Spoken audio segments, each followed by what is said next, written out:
স্বাধীনতার পর তা আমি তখন 9-এ পড়ি, তো বন্ধুরাও ছিল, ছেলেদের স্কুল, বান্ধবী নাই, কিছু নাই। তখন ওই ইত্তেফাকে ওরা অনেক ছেলে মেয়ে ঠিকানা দিত, বন্ধুত্ব করতে চাই, এরকম অনেক একটা পৃষ্ঠা ভর্তি থাকতো। তা আমার সেই ঠিকানাগুলো নোট করে আবার তাদের উদ্দেশ্যে কিছু লেখা যেত এরকম। হ্যাঁ, আচ্ছা, যে যাকে পছন্দ করতো মনে হতো যে আমি করি, আন্দাজে, আমি তো দেখিও নাই, চিনিও না, শুধু ঠিকানা দেখে। হ্যাঁ, ঠিকানা দেখে। তা আমি একটা বাছাই করে আমি একটা ঠিকানা নিয়ে, তার মোটামুটি বায়োডাটা থাকতো আর কি।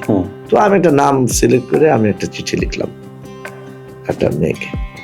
সেটার মধ্যে 1 মাসের মধ্যে আর চিঠির উত্তর আসে না, যে তোমাকে আমার পছন্দ হয়েছে, হ্যাঁ, সে লিখে তোমার সাথে দেখা হলে আমি কদম ফুল দিয়ে তোমাকে, মানে আমি প্রেমের চিঠি লিখেছি, এটা বন্ধুত্বের জায়গায় প্রেমের চিঠি। তো তা আমি আশা করছি যে চিঠির উত্তর আসবে। 1 মাস যাওয়ার পরে আর উত্তর আসে না, আমি ভুলে গেছি, আর উত্তর দিবে না।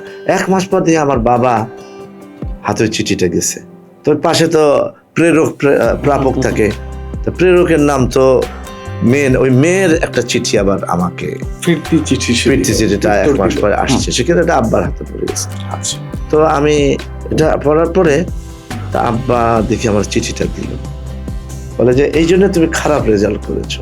আমাকে আব্বা বলেছে, কি চিঠিটা পড়েছেন? না, ওই যে মেয়ের চিঠি প্রাপক দেখি, হ্যাঁ, আমার নামে দিচ্ছে একজন মেয়ে। আমি বুঝিনি, কারণ তার আগে আমি 8 থেকে 9-এ সেকেন্ড হয়েছিলাম, আর ওইবার আবার 9-এ আমি 9th সেকেন্ড থেকে একেবারে। হ্যাঁ, কিন্তু আসলে ওইটা কোনো কারণ না, আমি এমনি, কারণ এইটা যে ফার্স্ট বয় ছিল সে পরীক্ষা দেয় নাই, মানে স্কুল পরীক্ষা দেয় না, সে বৃত্তি পরীক্ষা দিয়েছিল, আমি বৃত্তিও দিয়েছিলাম আর স্কুলের পরীক্ষাও দিয়েছিলাম, যার ফলে একটু এগিয়ে যেতে পারে। হ্যাঁ, যেটা আসল ঘটনা, নট দ্যাট যে আমি ওইভাবে আসছি।